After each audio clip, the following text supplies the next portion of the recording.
I've been in Sunderland for 15 years, and I never hit upon any history of Sunderland talks.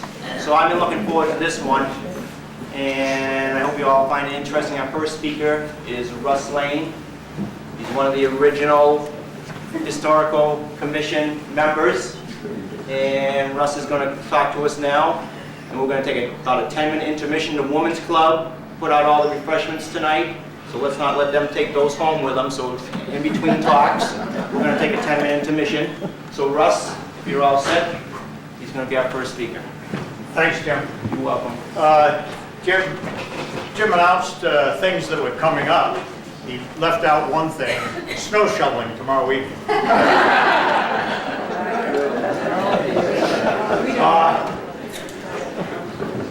There are some people in the audience who don't think I can talk for under 30 minutes, so I'm taking my watch off.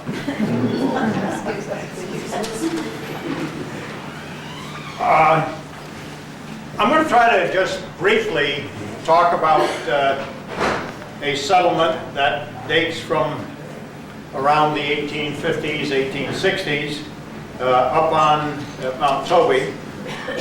It was called the Paddy Farms, and I'm not sure where the name came from, but we'll try to explore it a little bit as we go on. You might wonder specifically why Peg Waleko and I are sort of sharing this presentation. I think Jim is right that it hasn't had much publicity in the past, and hopefully by the time Peg and I have finished, the reasons for us talking about it will be more obvious.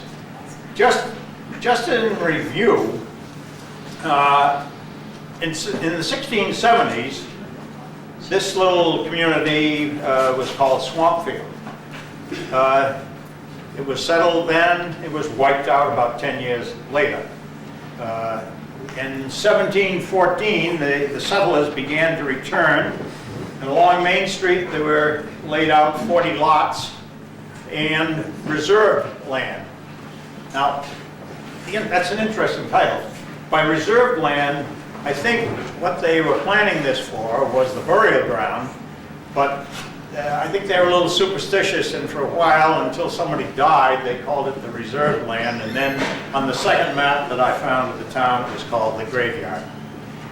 That was in 1714, and in 1718, the town was incorporated, and it was rather interesting to me to read that it was incorporated by the Captain General and Governor-in-Chief in and over His Majesty's Province of Massachusetts Bay. So this town really antedates the establishment of the United States as separate from Great Britain. If you go to the town, Volume 1 of the town history, there's absolutely no mention that I can find in Volume 1, which is a pretty big book to try to look through. There's absolutely no mention of the Paddy Farms. There are, however, the genealogical representations of several families, all coming from County Cork in southwest Ireland, in this Volume 1. And they all seem to come over around 1850. Then if you go further in Volume 1, there's a list of the Civil War soldiers from the town of Sunderland. And you don't find any Eastern European names, you don't find any Irish names on these Civil War soldiers. So we know that when in the 1850s, when we had these Irish families coming over, that was prior to the Civil War, but apparently they really didn't get involved in colonial affairs until later on. And furthermore, the people who wrote Volume 1 of the town history, which was published in 1899, they didn't really give them much space. In the 1840s, in this town, there was a typhus epidemic. And it really seriously did cut into the town's population. People with typhus in those days were quarantined. They were even quarantined to the effect that a lot of them that died, they had to bury these people in the cellar because of the quarantine and because of how typhus spread. They didn't really even want to take them out of the house even after they had died. About the same time in Ireland, there was what has been known as the potato famine, with much starvation, much sickness and death, and large emigration, EM, people leaving. Henry Shepherd, a lumber merchant in Northampton, bought a large tract of land up on Mount Toby. It's on the southwest slopes of Mount Toby, just before you go up a steep ascent, really to the sort of plateau top of Mount Toby. He bought this large tract of land up there. It has a nice water supply on it, a nice stream. In fact, Fred, that stream is really the headquarters of the drainage pattern that ends up in the Hubbard Well. So he really knew what he was doing.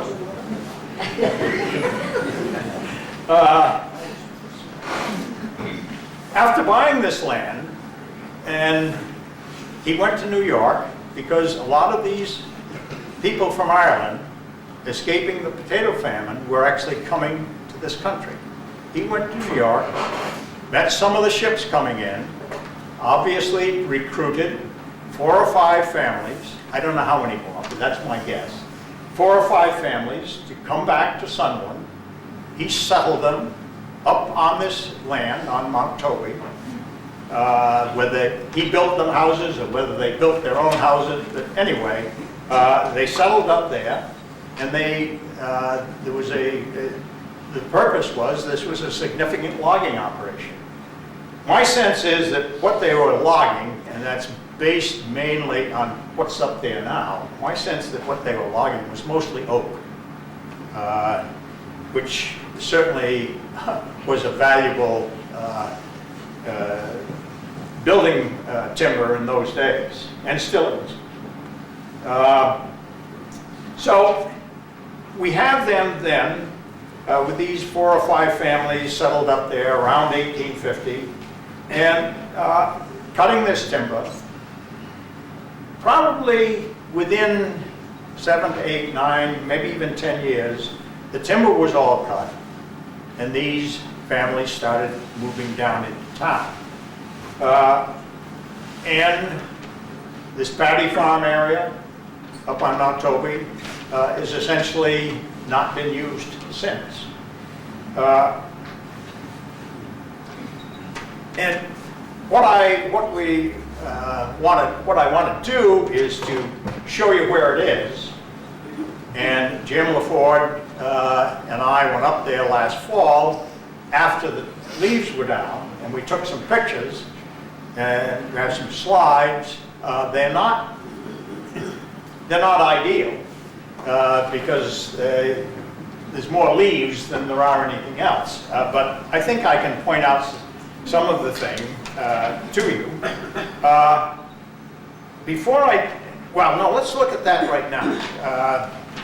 Because after we look at the map and look at the slides, then I want to tell you something about what's happened to the land since then.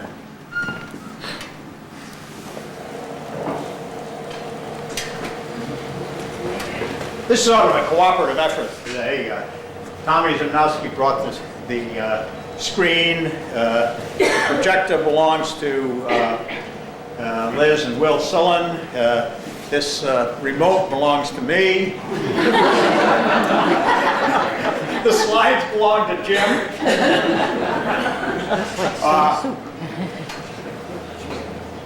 Unfortunately, I put the maps at the tail end, but we'll go to the maps. Yeah. This is a, hang on, okay. How many times am I wandering around? Well, about 30.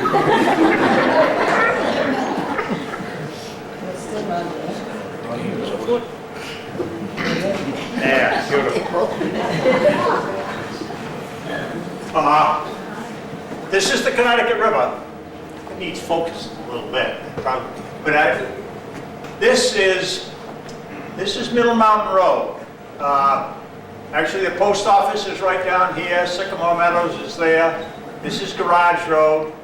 This is Middle Mountain Road, which doesn't exist right in this area now. In order to get there, you have to come up and go over Reservoir Road, across Mountain, and Middle Mountain. This is the high power line that goes there. And this is the Paddy Farms area up in here, almost over to the Leverett line. So it's a good ways up there.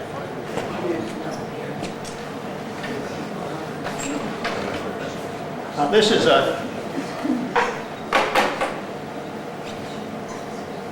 now we're up there. Here's the power line. Here's Leverett. This is the Paddy Farms area. Goes over to the Leverett line, and probably I see Mary Ann here. I don't know, Mary Ann, whether your land is the part of the Paddy Farms or not. But that's where it is. This is all Commonwealth of Massachusetts. This is the Mount Toby State Forest, and the Paddy Farms are on the southwest slopes of it, really off the steep land. Where did I put that thing?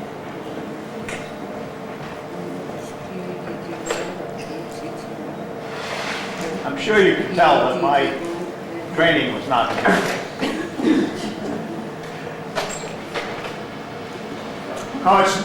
These really an old forest now. Remember, this is last fall, and it's beautiful flat land up there. You wouldn't know you were up on Mount Toby, and you can see why you could build a settlement up there and have a nice place to live.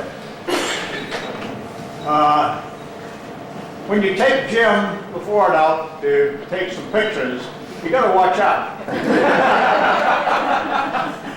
I mean, that's a good picture of my backside, but it still shows the flat land and the road. And then you start looking for some of these old foundations. Can you see that foundation, the rocks there? Here's a close-up of that foundation. Really some pretty nice building up there. Then we looked at some stone walls. They'd obviously marked off some of their, I don't know, probably they just built the stone walls to clear the stones out of the way. New Englanders do that. That one was posed. More stone walls. I got a picture of the spring, Frank, so. I'm coming to it.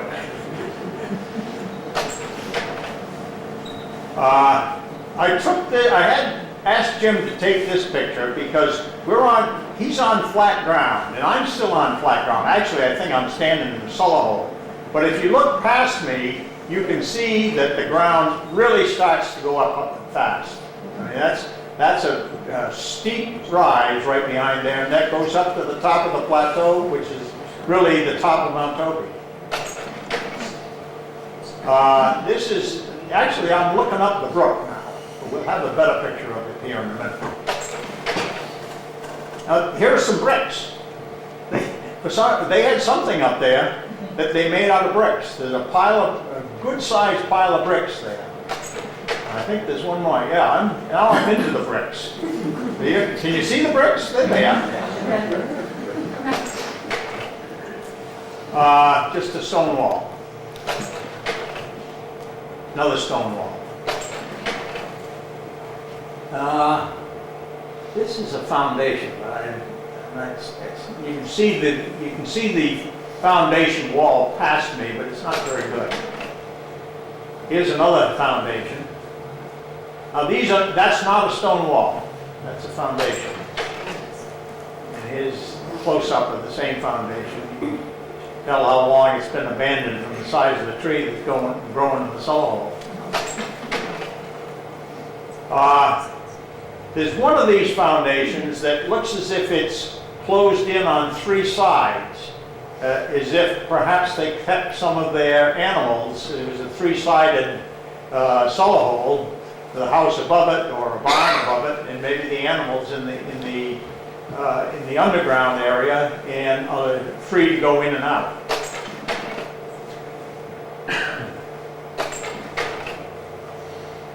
And now, Fred, we're going up the brook now. This is in October, and so there wasn't much water in the brook, but there was running water in the brook, wasn't there, Jerry?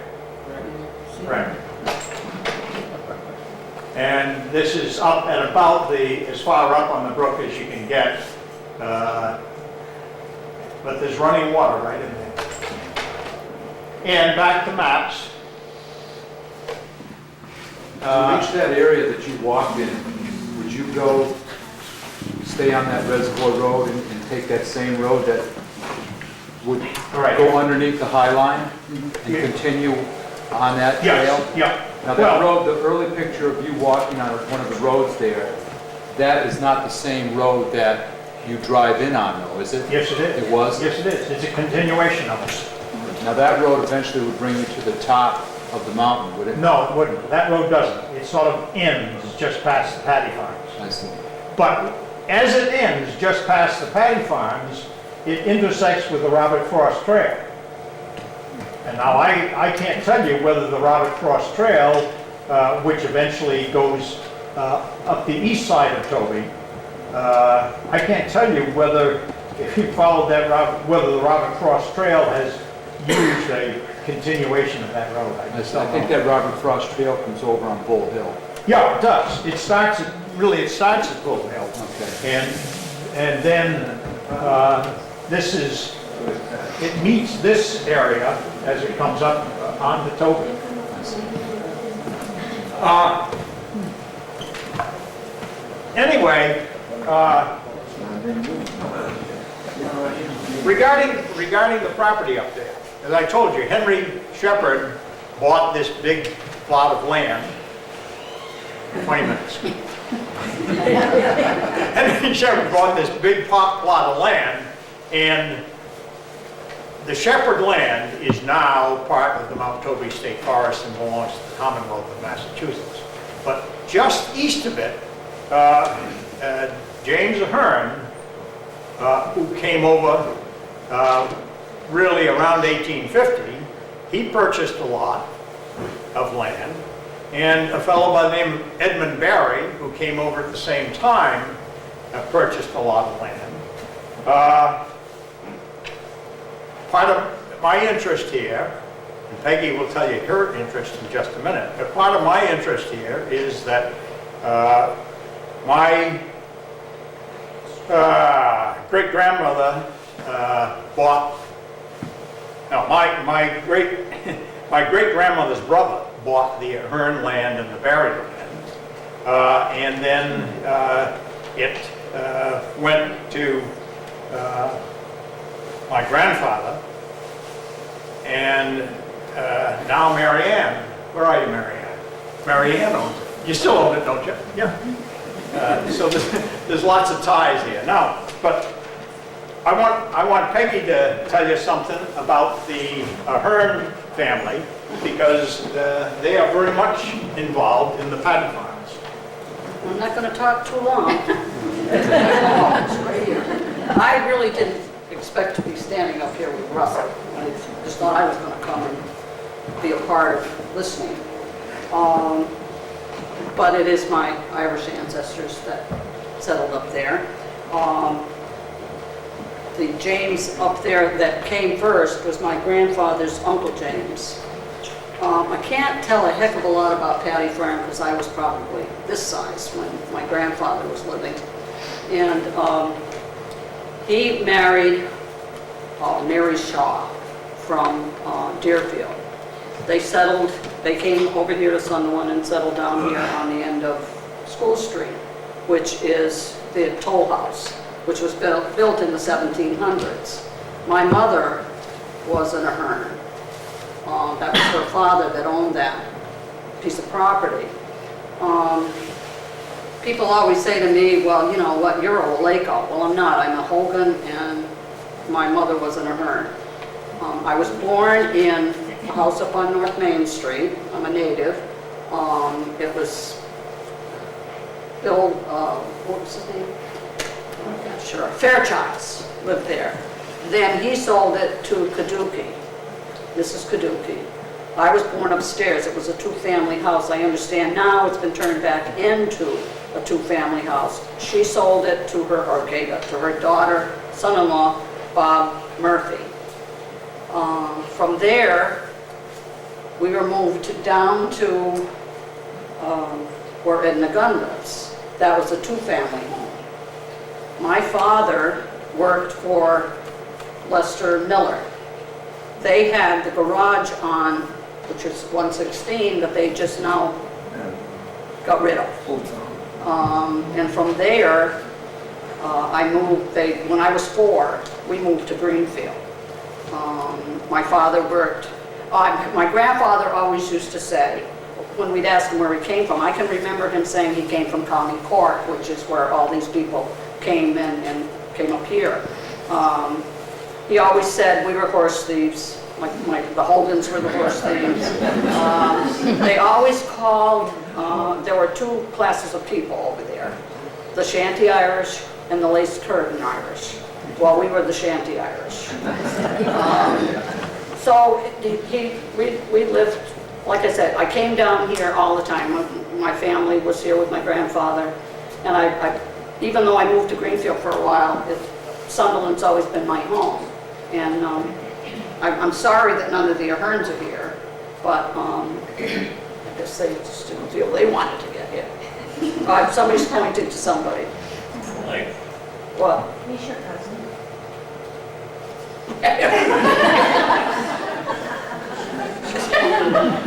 Well, would you like to introduce yourself? This is Bill Ahern. Bill Ahern. From Greenfield. Oh, for crying out loud. Been a long time, Bill. Fact is, was it your daughter that taught school over here? Yeah.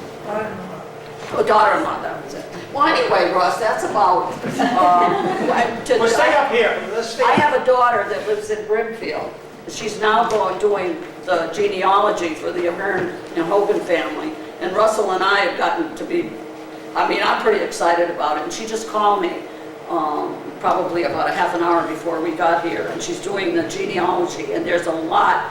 And we talked about people coming in, and she said that she was on the internet, and there's whatever you want to find. She said that there were, she went into County Cork, and there's Aherns, of course all of the Aherns from the County Cork, and they have marriage certificates, they have dates, they have everything. They even have, but she thought they came into Boston, and I said no. Russ said they came into New York. And they even have the boat that they came on and the list of people who were on those boats. So we're going to look into that a little further, and Russ and I will.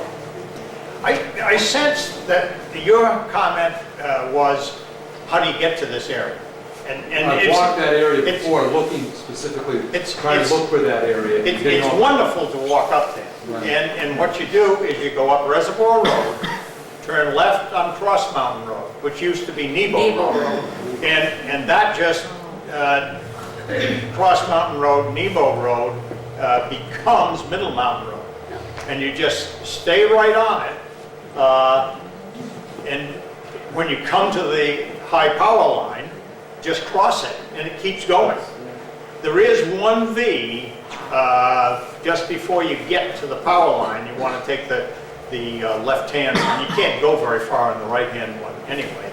But you cross the power line, stay on that road, and it goes up a hill, a moderate hill, and then at the top of the hill, you have to bear to the right and just go down there another 200 yards, and you'll be right where those pictures were.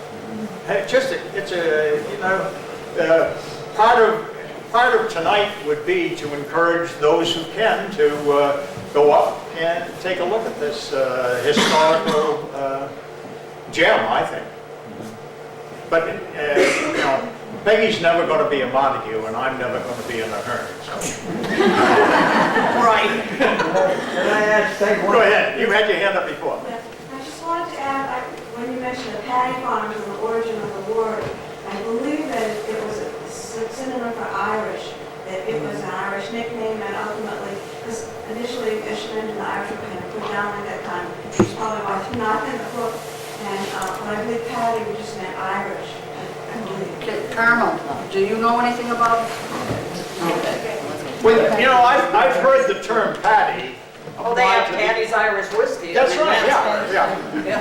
Hey, can I ask you a question? Yeah. Do you know Jim Ahern? Jim Ahern? Just a minute.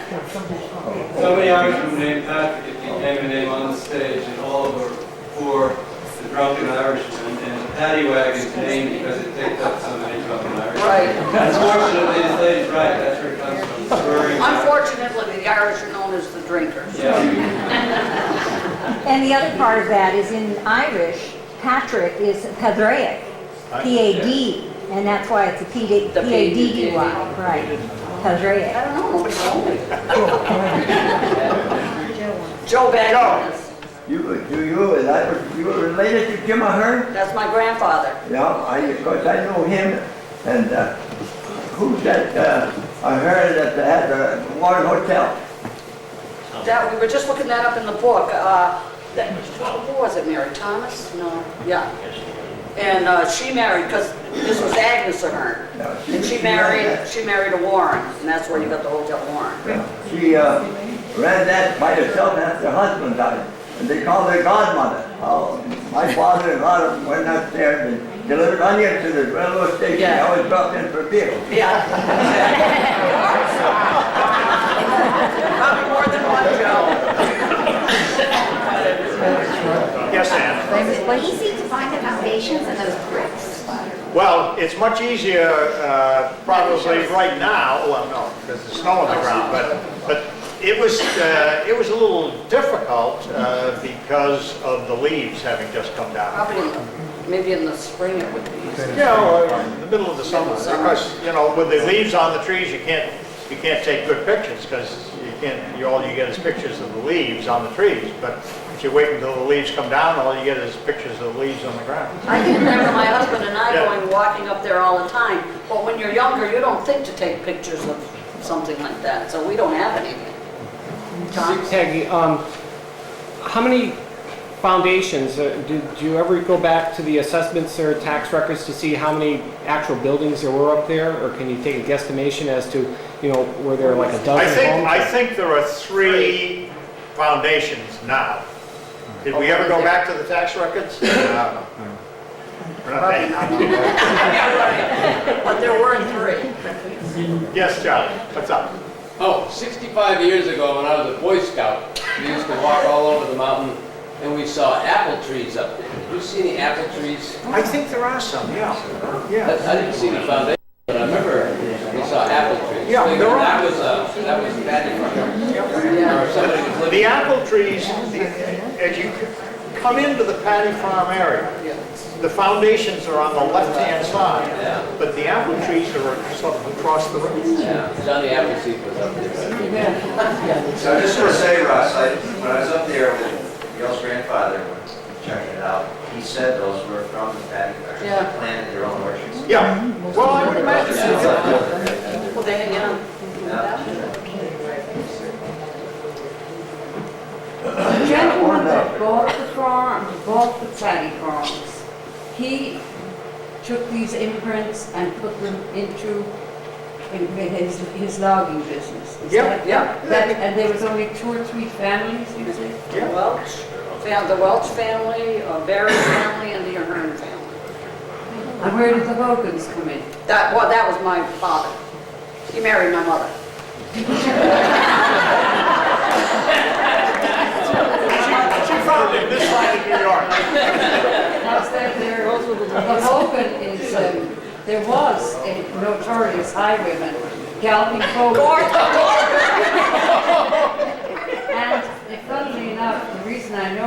is because Hogan is a derivation of Ogon, which is the Irish for young. And my name was Young, so we say our derivation probably was for, we had two derivations. One of them could have been Hogan, which is Ogon. Well, in my father's family, he had a sister. That's the only thing. And my grandfather had what, 13? Yeah, Well, this is over in Cork family. anyway, so we wouldn't. Yeah. My mother always said that was the Johnny Bull and me, was the whole. Johnny Wilson. That's England. Yeah. Yeah. You want these folks to eat, Jim, and Again, there's just too much food out there, and I think all we want to try to do is to get something, come back to your seats, and we'll get started again, but we need to eat it, again, we can't run and take that home, so let's thank Russ